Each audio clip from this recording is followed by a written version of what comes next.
I think dismantling North Korea's nuclear program in a year is very overly optimistic. Most nuclear experts that have put out estimates suggest that it may be possible to dismantle, i.e., freeze testing of North Korea's nuclear program in a year, but the likelihood of the program being entirely shut down in a year is nearly impossible. In fact, they estimate that it could take somewhere between 6 and 10 years, maybe even as long as 15 years, for them to fully dismantle the program. So this seems like a very optimistic estimate on the ability to get things done and to get North Korea denuclearized.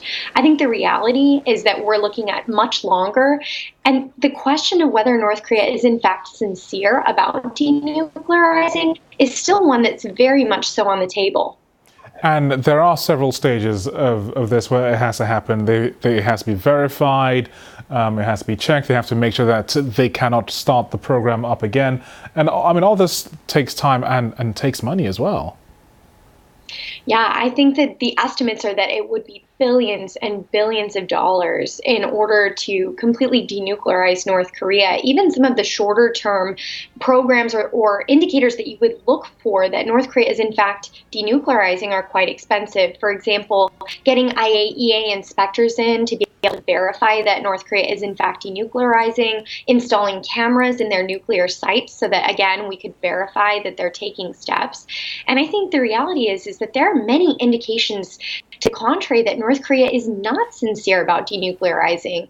New reports suggest that North Korea is continuing to develop its its missile launchers and even some of the support systems for its medium-range Huguk-song missile.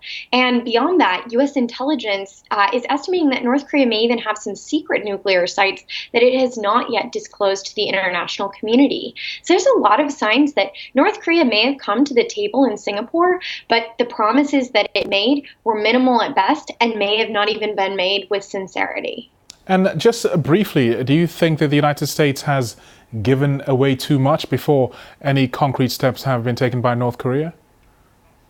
I think that it was concerning that the U.S. was willing to give up joint military exercises at the Singapore summit. That really blindsided our allies and made them concerned that the U.S. wasn't committed to the long-term security and stability of the East Asia Pacific. So I think there's definitely concern in that regard that perhaps we did give up too much too soon. I think it's critical that right now the U.S. be clear that it will maintain maximum pressure and sanctions against North Korea until it does show good faith signs of denuclearizing, frankly, until it fully denuclearizes at all.